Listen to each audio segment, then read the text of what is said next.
हम और आप आज तक यही सुन रहे हैं कि अल्लाह की बारगाह में हमारी हुजूर शफाअत करेंगे। साथ में साथ ये भी सुन लीजिए, जो नबी शफाअत करेंगे वही नबी कुरान से रिश्ता तोड़ने पर अल्लाह की बारगाह में हमारी शिकायत भी करेंगे। जब हलवा खाने के लिए हम लोग तैयार हैं तो इसके लिए भी तैयार होना चाहिए कि अगर हमारा रिश्ता वाकई कुरान से मुनक़ता हो गया है, डिस्कनेक्ट हो गया है, तो हुजूर शिकायत करेंगे। तो जो रब अपने महबूब की जबान के खुलने पर शफाअत कबूल करेगा, वही रब अपने महबूब की जबान से शिकायत निकलने पर उसकी गिरफ्त भी करेगा। तो जब नबी की शिकायत हमारे बारे में होगी तो क्या होगा? कुरान से वाबस्ता रखने की कोशिश करें। अगर एक बच्चा हमारे घर का पढ़ लेगा तो वो एक बच्चा कई लोगों की नजात का जरिया बनता हुआ नजर आएगा, कई लोगों की हिदायत का जरिया बनता हुआ नजर आएगा। जन्नत के चक्कर में ना रहें कि अगर हाफिज बन जाएगा तो जन्नत में जो है ताज मिल जाएगा, वो तो मिलेगा ही। अल्लाह के सच्चे बंदे बनेंगे तो वो तो मिलेगा ही। कम से कम ये ख्याल करें, अगर हमारा एक बच्चा सही कुरान को जानने वाला बन गया, उसका आलिम और हाफिज बन गया, तो हमारे पूरे खानदान के अंदर इस्लाह हो जाएगी। उसके चाचा, उसके मामू, उसके बाप के अंदर इस्लाह हो जाएगी कि हमारा बाप, हमारा बेटा, हमारा भतीजा, हमारा भांजा आलिम है, हाफिज है, तो हमें किस तरह होना चाहिए। ये सोचकर उसकी माँ भी सुधर जाएगी, उसका बाप भी सुधर जाएगा, उसके रिश्तेदार भी सुधर जाएंगे। वीडियो को लाइक करें, शेयर करें, और अगर हमारे चैनल पर नए आए हों तो चैनल को जरूर सब्सक्राइब करके बेल आइकन को भी जरूर दबाएं ताकि हमारी नई आने वाली वीडियो आप तक जरूर पहुंचे।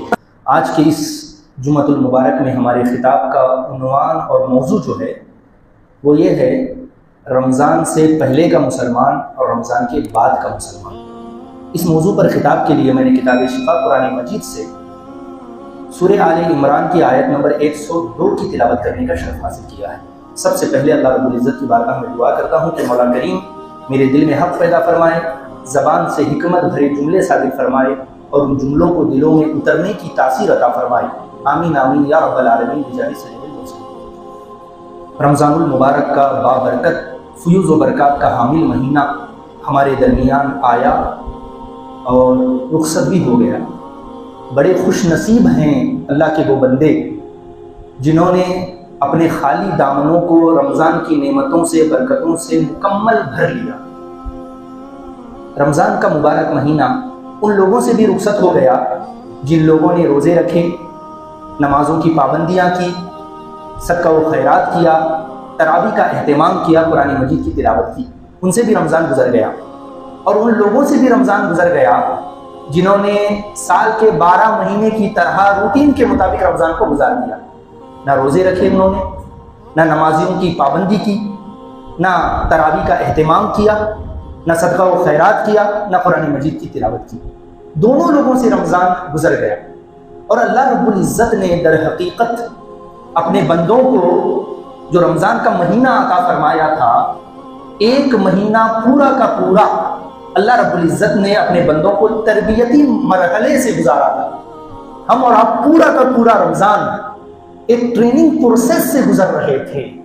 अब जरा गौर करें, आखिर इतने सख्त ट्रेनिंग की बंदों को जरूरत क्या थी? गौर से सुने, वो बंदे जो फजर की नमाज 2 रकात पढ़ने के लिए नहीं उठते थे, वो नमाज से 2 घंटा 1 घंटा पहले उठ जाया करते थे और पूरा दिन भूखे रहते थे, प्यासे रहते थे। और जैसे ही ईशा का और रात का वक्त हो जाता, जिनके लिए ईशा की 17 रकत पढ़ना मुश्किल था, वो कुरान मजीद की तिलावत के साथ ईशा की नमाज पढ़कर 20 रकत जायद तरावी की नमाज भी पढ़ा करते थे। ये सिर्फ और सिर्फ इसलिए था कि अल्लाह के बंदे पूरा का पूरा आइंदा जो साल है खाली पेट नहीं, बल्कि अल्लाह की नेमतों को भरपूर खा पी कर अल्लाह की बंदगी में अपने वक्त को गुजारें। जो आने वाला वक्त है, जो आने वाले 11 महीने हैं, हम और आप अपनी जिंदगी का लम्हा लम्हा अल्लाह और उसके रसूल की रजा और उसकी खुशनुदी को पहचानते हुए गुजारे। ये रमजानुल मुबारक का असल मकसद। रमजान का महीना आया और बड़ी तेजी के साथ हमसे रुखसत भी हो गया। रमजान का महीना आया और हमसे चला भी गया। लेकिन गौर करें और कभी गिरेबान में झांक कर अपने आप से सवाल करें, अपने आप से पूछें कि ये रमजान का महीना हमारे दरमियान क्यों आया था, हमें क्या सिखाने आया था, हमें क्या बनाने आया था। और वो तब्दीलियां जो रमजान में हमारे अंदर नजर आ रही थी, रमजान के जाने के बाद वो तब्दीलियां हमारे अंदर क्यों नहीं दिखाई दे रही? रमजान के बाद पहले हम कैसे मुसलमान थे और रमजान के जाने के बाद हम कैसे मुसलमान हैं? जरा गौर करने की जरूरत है, अपने आप से सवाल करने की जरूरत है। अल्लाह रब्बुल इज्जत पर जो हमारा ईमान था, अल्लाह के साथ जो हमारा तकवा था, अल्लाह के फरमाबरदारी का हमारे दिल में जो जज्बा था, और कुरान मजीद के साथ जो हमारी वाबिस्तगी थी, मस्जिदों के साथ जो हमारा रिश्ता जुड़ गया था, रमजान के गुजर जाने के बाद वो रिश्ता अब भी बाकी है या वो रिश्ता खत्म हो गया? जरा गौर करने, जरा अपने आप से सवाल करने की बात है, जरा अपने गिरेबानों में झांक कर देखने की बात है। क्या रमजान का मुबारक महीना इसीलिए दिया गया था कि रमजान में हम कुछ और नजर आए, रमजान के बाद हम कुछ और बन जाए? अल्लाह ने रमजान का महीना इसीलिए हमें और आपको दिया था कि रमजान में तो हम सच्चे पक्के मुसलमान नजर आए और रमजान के बाद हमारा इस्लाम से कोई रिश्ता और कोई नाता, कोई ताल्लुक ही ना हो? क्या इतना बड़ा महीना इसीलिए आया था? इतनी बड़ी ट्रेनिंग के प्रोसेस से अल्लाह रब्बुल इज्जत ने हमें इसलिए गुजारा था? नहीं, रमजान एक मकसद के साथ आया था, एक मकसद लेकर आया था, और हर साल का रमजान उसी मकसद को लेकर आता है। अगर उस मकसद को हम अपनी जिंदगी में उतार लें तो एक कमाल का ईमान हम और आपको नसीब हो जाए। अल्लाह रब्बुल इज्जत अपने बंदों को उस मकसद की निशानदही करते हुए सूरह आल इमरान की आयत नंबर 102 में फरमाता है, अल्लाह फरमाता है, या अय्युहल्लज़ीना आमनू तक़ुल्लाह, ऐ ईमान वालो अल्लाह से डरो। सिर्फ रमजान में अल्लाह से डरो, सिर्फ रोजे की हालत में अल्लाह से डरो नहीं। पूछिए अल्लाह से कैसे डरो? अल्लाह फरमाता है, हक़्क़ तुक़ातिही, ऐसा डरो अल्लाह से जैसा के डरने का हक, अल्लाह से जैसे डरने का हक है उस तरह अल्लाह से डरो। फिर आगे फरमाता है, वला तमूतुन्ना इल्ला व अंतुम मुस्लिमून, और खबरदार इस हालत में मरना, इस कैफियत में मरना, इस कैपेसिटी के साथ मरना कि तुम अल्लाह की बंदगी और उसकी फरमाबरदारी कर रहे हो। यानी जिंदगी का हर लम्हा तुम्हारा अल्लाह की बंदगी में गुजरना चाहिए, इसलिए कि पता नहीं मौत का परवाना कब आ जाए और कब अल्लाह की बारगाह में लब्बैक कहते हुए जाना पड़ जाए। इसलिए जिंदगी का हर लम्हा अल्लाह की बंदगी के साथ बसर होना चाहिए। लेकिन हम अपने आप से पूछें, हम रमजान में किस तरह के मुसलमान थे और रमजान के जाने के बाद हम किस तरह के मुसलमान हैं? जो तकवा, जो खौफ हमारे दिलों में रमजान के अंदर था अल्लाह का, क्या रमजान के गुजर जाने के बाद भी वो खौफ अल्लाह रब्बुल इज्जत का हमारे दिलों में मौजूद है? हम अल्लाह रब्बुल इज्जत से उस तरह डर रहे हैं? ये हमारे मुआशरे को क्या हो गया है और ये हमारे ईमान की हवा क्यों निकल गई है? रमजान के जाते ही क्यों नहीं नजर आ रही है मस्जिदें? क्यों नमाजें छूटने पर बेचैनी पैदा हो रही है? क्यों हमें वो बेचैनी और वो क्या कहते हैं खशियत अल्लाह रब्बुल इज्जत की हमारे दिलों में नहीं पैदा हो रही है? अल्लाह रब्बुल इज्जत इरशाद फरमाता है, या अय्युहल्लज़ीना आमनू दुखुलू फिस्सिल्मि काफ़ा, ऐ ईमान वालो पूरे के पूरे इस्लाम में दाखिल हो जाओ, पूरे के पूरे ईमान में दाखिल हो जाओ। क्या सिर्फ रमजान के लिए दाखिल हो जाओ? क्या सिर्फ रोजे की हालत में दाखिल हो जाओ? हरगिज नहीं, बल्कि जिंदगी के हर लम्हे, हर लम्हा तुम्हारी जिंदगी का वो इस्लाम के साथ गुजरना चाहिए। लेकिन हम और आप जैसे ही रमजान चला जाता है इसकी तरफ गौर व फिक्र भी नहीं करते, इसकी तरफ हमारी तवज्जो भी नहीं होती कि हम और आप रमजान में किस तरह के मुसलमान होते हैं और रमजान के बाद किस तरह के मुसलमान बन जाते हैं। देखिए, आमतौर पर अगर किसी को गाड़ी सीखना हो, गाड़ी चलाना सीखना हो, तो वो ड्राइविंग स्कूल जाता है और वहां जाकर 2-3 हफ्ते की बड़ी मेहनत के साथ गाड़ी चलाना सीखता है ना? और जब गाड़ी सीख लेता है वो, तो उसका इम्तिहान होता है, उसे लाइसेंस दे दिया जाता है। क्या कभी किसी ड्राइवर को आपने देखा कि गाड़ी सीखने के वक्त वो बड़ी मेहनत से सीख लिया, जैसे ही उसे लाइसेंस मिल गया अगले ही दिन वो ये भूल गया कि स्टीयरिंग किसे कहते हैं, क्लच किसे कहते हैं, एक्सीलेटर किसे कहते हैं, ब्रेक किसे कहते हैं, इंडिकेटर किसे कहते हैं, वो भूल गया हो? क्या कभी आपने ऐसे ड्राइवर को देखा? नहीं। वो जिंदगी भर अपने इस फन को याद रखता है, अपने इस हुनर को याद रखता है। तो जब एक ड्राइवर सीखने के बाद मुकम्मल ड्राइविंग को पूरी जिंदगी के लिए याद रखता है, तो हम और आप रमजान की इस ट्रेनिंग को पूरी जिंदगी के लिए क्यों नहीं याद रख रहे हैं? वो पूरी जिंदगी में हमारी ट्रेनिंग कारामद क्यों नहीं हो रही है? हमारे ईमान में क्या हो जा रहा है?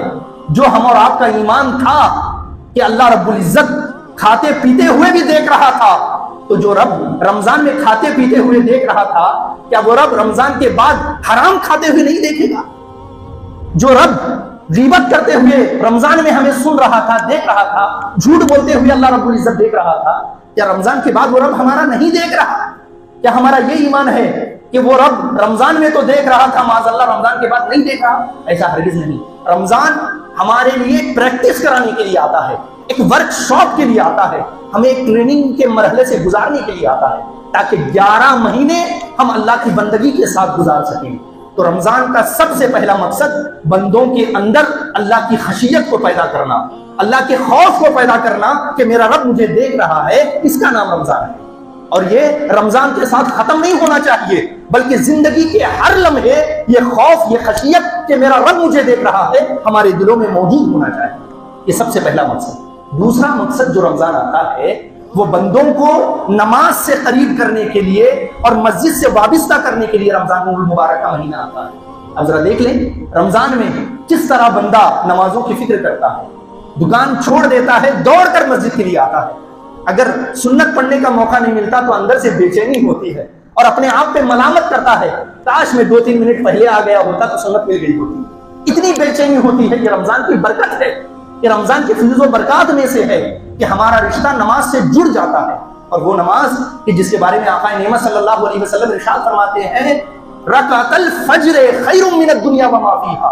हुजूर फरमाते हैं फज्र की 2 रकत नमाज मुझे दुनिया और जो कुछ दुनिया में है सबसे बेहतर है, सबसे ज्यादा पसंदीदा है। ये कौन फरमा रहे हैं? हुजूर फरमा रहे हैं मुझे दुनिया और जो कुछ दुनिया में है उससे बेहतर मेरे नजदीक फज्र की 2 रकात नमाज है। और हम लोग, हुजूर फरमा रहे एक तरफ सारी दुनिया की नेमतें, दूसरी तरफ सिर्फ 2 रकात नमाज। आज उनके मानने वाले उम्मती सिर्फ एक वक्त के सौदे के लिए अपनी फर्ज नमाज को तर्क कर देते। ये कितने बड़े अफसोस की बात है। अल्लाह रब्बुल इज्जत ने रमजान में अपने बंदों का रिश्ता नमाज से इतना मजबूत किया था, लेकिन जैसे ही चांद नजर आता है उसी रात से पंचायत करने में चांद नजर आया कि नहीं आया, इशा गायब हो जाती है। फिर ईद के दिन की फजर की नमाज रात में देर तक सोने की वजह से गायब हो जाती है। जोहर की नमाज हम किसी के घर मेहमान बनकर जाते हैं उस वजह से खत्म हो जाती है। असर की नमाज थक कर सो गए थे इसलिए कज़ा हो जाती है। मगरिब की नमाज में हमारे घर कोई आ जाता है मेहमान इसलिए चली जाती है। और ईशा की नमाज जो है पाक सफाई में अपनी चीजों को सेट करने में चली जाती है। जो रमजान नमाजों का दिल में मोहब्बत, नमाजों की दिल में मोहब्बत लेकर आया था, उसके चांद के नजर आते ही उस नमाज को हम लोग बाला ताब डाल देते हैं। जबकि आका नेमत सल्लल्लाहु अलैहि वसल्लम ने इरशाद फरमाया अस्सलातु इमादुद्दीन, नमाज दीन का खंबा है, दीन का सुकून है। मन अकामहा फक़द अकामद्दीन, जिसने नमाज को कायम रखा दर हकीकत उसने दीन को कायम रखा। वमन तरकहा फक़द हदमद्दीन, और जिसने नमाज को तर्क कर दिया गोया उसने दीन की बुनियाद को ढा दिया। तो खुद फैसला करिए, अगर कोई घर को तोड़ दे तो वो घर का वफादार नहीं होता, और जो दीन की बुनियाद को ढा दे क्या वो दीन का वफादार रह सकता है? हरगिज नहीं। तो रमजान का दूसरा मकसद था कि अल्लाह के बंदे नमाज के पाबंद बन जाएं और अपना रिश्ता मस्जिदों से वाबिस्ता कर लें। इसीलिए कैसे कैसे लोग मस्जिद से जुड़ जाते हैं रमजान के लिए। एक वक्त की नमाज पढ़ते हैं, अगली नमाज का इंतजार करते रहते हैं मस्जिद के आसपास रहकर या मस्जिद के अंदर रहकर। ये रमजान की बरकतें थी और ये रमजान तक महदूद नहीं रहना चाहिए। जिस तरह अल्लाह की खशियत पूरे साल हमारे अंदर होनी चाहिए, उसी तरह नमाज की मोहब्बत भी और मस्जिद से वाबिस्तगी भी पूरा साल हमारे अंदर होनी चाहिए। ये दूसरा मकसद है। तीसरा मकसद है रमजानुल मुबारक का कुरान के साथ वाबिस्तगी, कुरान के साथ जुड़ जाना। ये रमजानुल मुबारक का तीसरा मकसद है। लेकिन हमारा और आपका हाल क्या है? इल्ला माशाअल्लाह, जिन लोगों ने कुरान मजीद को पढ़ा वो बड़े खुश नसीब लोग हैं, वरना क़यामत के दिन हुजूर अल्लाह के सामने अपनी उम्मत की शिकायत करेंगे। इन लोगों ने कुरान को छोड़ दिया था, कुरान से अपने रिश्ते को तोड़ दिया था। ये कौन शिकायत करेंगे? अल्लाह के हबीब शिकायत करेंगे। हम और आप आज तक यही सुन रहे हैं कि अल्लाह की बारगाह में हमारी हुजूर शफाअत करेंगे। साथ में साथ ये भी सुन लीजिए, जो नबी शफाअत करेंगे वही नबी कुरान से रिश्ता तोड़ने पर अल्लाह की बारगाह में हमारी शिकायत भी करेंगे। जब हलवा खाने के लिए हम लोग तैयार हैं तो इसके लिए भी तैयार होना चाहिए कि अगर हमारा रिश्ता वाकई कुरान से मुनक़ता हो गया है, डिस्कनेक्ट हो गया है, तो हुजूर शिकायत करेंगे। तो जो रब अपने महबूब की जबान के खुलने पर शफाअत कबूल करेगा, वही रब अपने महबूब की जबान से शिकायत निकलने पर उसकी गिरफ्त भी करेगा। तो जब नबी की शिकायत हमारे बारे में होगी तो फिर क्या होगा? वो कुरान जिसका सिर्फ देखना सवाब है, जिसको मोहब्बत के साथ चूम लेना सवाब है। एक आपको बात सुनाऊं जिससे ईमान ताजा हो जाएगा। अंग्रेजों के जमाने का दौर था, एक पुराना कब्रिस्तान सैलाब वगैरह की वजह से, बारिश की सैलाब की वजह से बराबर हो गया, जमीन के बराबर। पता ही नहीं चलता था कि कब्रिस्तान था। वहां से एक सड़क निकालने का, रोड बनाने का प्लान पास हुआ। सड़क जब बनाने लगे तो ये कब्र वहां से खुल गई। 20-30 साल पुराना वो कब्रिस्तान था। जैसे ही कब्र खुली, लाश तरोताजा, बस कफन पर मिट्टी के आसार, पानी के आसार, उसके अलावा सारा जिस्म तरोताजा था। न जाने कब का कब्रिस्तान था। निकाला गया, पुराने बूढ़े लोगों को, उस इलाके के पास के गांव वालों को बुलाया गया, भीड़ जमा हुई।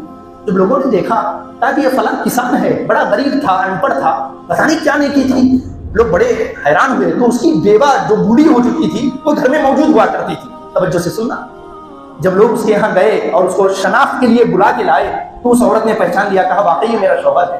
पता नहीं अल्लाह का क्या करम है कि इतने साल गुजर गए, करीब करीब 30 साल हो गए हैं, उसी तरह तरोताजा है।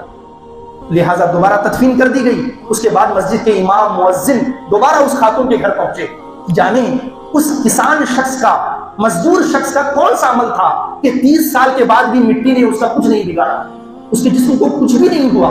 ये जुस्तजू, ये मालूम करने की जुस्तजू में वो वहां उसके घर पहुंचे। उस खातून ने बताया कि मेरे शौहर को कुछ नहीं आता था, न लिखना आता था, न लिखा हुआ पढ़ना आता था। बस नमाज के एक पाबंद थे, फजर की नमाज पढ़ के आते थे। मैं कुरान चूंकि पढ़ना जानती थी, मेरे बगल में बैठकर सुनते रहते। जब मैं पढ़कर फारिग हो जाती, कुरान उठाकर रख देती, मेरे शौहर उसी तरह कुरान को उठाते, अपने आंखों से लगाते, होठों से लगाते। उसके बाद चंद सफ़े सतरों पे उंगली फेरते, कहते मौला मैं नहीं जानता इसमें क्या लिखा है, लेकिन मेरा ईमान है कि ये तेरा कलाम है और ये जो तूने कहा है हक कहा है, ये जो तूने फरमाया है हक फरमाया है। बस यही कहते रहते, ये तेरा फरमान है और तेरा फरमान हक है। यही कहते कहते उंगलियां फेरते रहते। चंद सफे के बाद दोबारा कुरान बंद करते, चूम कर रख देते। फरमाया उसी की बरकत है कि इतना जमाना गुजर गया है, मिट्टी ने मेरे शौहर के जिस्म का कुछ भी नहीं बिगाड़ा। तो आपने देखा, रमजान आता है बंदों को कुरान से जोड़ने के लिए, कुरान के साथ उनकी जिंदगी को वाबिस्ता करने के लिए। तो हम और आप भी कोशिश करें इन तीनों मकसद को अपनी जिंदगी में उतार लें और इसे अच्छी तरह याद रखें। सबसे पहला मकसद रमजान का, हमारे दिल में अल्लाह की खशियत पैदा हो, अल्लाह का खौफ पैदा हो कि अल्लाह हमें देख रहा है। रमजान गुजर गया तब भी हमारा ईमान होना चाहिए, जो रब खाना खाते हुए बेडरूम में देख रहा था, पानी पीते हुए बेडरूम में देख रहा था, वो रब दुकान में बैठकर अगर हराम खाएंगे तब भी देखेगा। ये ईमान हमारे दिल में होना चाहिए। दूसरा मकसद कि हम और आप नमाज से वाबिस्तगी रखें, मस्जिद के साथ अपने रिश्ते को जोड़कर रखें। तीसरा मकसद, हम और आप कुरान से अपने रिश्ते को जोड़कर रखें, कुरान की तालीम हासिल करें। और अगर वक्त गुजर चुका है, कम से कम हमारी आने वाली नस्लों को कुरान से जोड़ें, कुरान के साथ वाबिस्ता करें। इसलिए कि वक्त और दौर बहुत बिगड़ता चला जा रहा है। ये कुरान ने मजीद वो किताब है कि जिसके जरिए अल्लाह रब्बुल इज्जत ने कौमों को इज्जत अता की थी। जिस अरब की कोई अहमियत नहीं थी, कोई हैसियत नहीं थी, इस कुरान मजीद की वजह से अल्लाह रब्बुल इज्जत ने कैसर और किसरा के सामने उसकी इज्जतें बुलंद करके दिखा दी। हम और आपकी हिरमा नसीबी यह है, बदनसीबी यह है कि हमने उस कुरान से अपने रिश्ते को तोड़ लिया है। हम और आप दोबारा उस कुरान से अपने रिश्ते को वाबिस्ता करने की कोशिश करें। एक इतना बेहतरीन इदारा आपके सामने मौजूद है कि जिस मदरसे का प्रोडक्ट आपके सामने न जाने कितनी शक्लों में आ चुका है। हम और आप खुद अपने बच्चों को यहाँ लाकर कुरान से वाबिस्ता रखने की कोशिश करें। अगर एक बच्चा हमारे घर का पढ़ लेगा तो वो एक बच्चा कई लोगों की नजात का जरिया बनता हुआ नजर आएगा, कई लोगों की हिदायत का जरिया बनता हुआ नजर आएगा। जन्नत के चक्कर में ना रहें कि अगर हाफिज बन जाएगा तो जन्नत में जो है ताज मिल जाएगा, वो तो मिलेगा ही। अल्लाह के सच्चे बंदे बनेंगे तो वो तो मिलेगा ही। कम से कम ये ख्याल करें, अगर हमारा एक बंदा, हमारा एक बच्चा सही कुरान को जानने वाला बन गया, उसका आलिम और हाफिज बन गया, तो हमारे पूरे खानदान के अंदर इस्लाह हो जाएगी। उसके चाचा, उसके मामू, उसके बाप के अंदर इस्लाह हो जाएगी कि हमारा बाप, हमारा बेटा, हमारा भतीजा, हमारा भांजा आलिम है, हाफिज है, तो हमें किस तरह होना चाहिए। यह सोचकर उसकी माँ भी सुधर जाएगी, उसका बाप भी सुधर जाएगा, उसके रिश्तेदार भी सुधर जाएंगे। तो एक बच्चा जाहिरी तौर पर कितने लोगों को सुधारने का जरिया बन रहा है। उसकी तकरीर, उसकी तबलीग तो बात की चीज है, वो तकरीर करेगा, तबलीग करेगा, वाज करेगा, नसीहत करेगा, अमल करेगा, उससे न जाने कितने लोग सुधरेंगे, ये अलग बात है। जाहिरी एतबार से कि हमारे घर का बच्चा आलिम है, ये सोचकर घर की औरतें भी सुधरती हुई नजर आएंगी, घर के मर्द, घर के अफराद भी सुधरते हुए नजर आएंगे। ये कुरान का जाहिरी फायदा हम और आपको नजर आता है। वरना दौर इतना खराब हो रहा है, इतना बिगड़ता चला जा रहा है, इतना खराब होता चला जा रहा है, इसकी सबसे बड़ी वजह यह है कि हमारे अंदर से कुरान की तालीम खत्म हो रही है। मौजूदा दौर में सबसे नया मसला, ताजा मसला जो ईद की ईदी के तौर पे हम और आपको मिला है, वो वक्त बोर्ड का मसला है।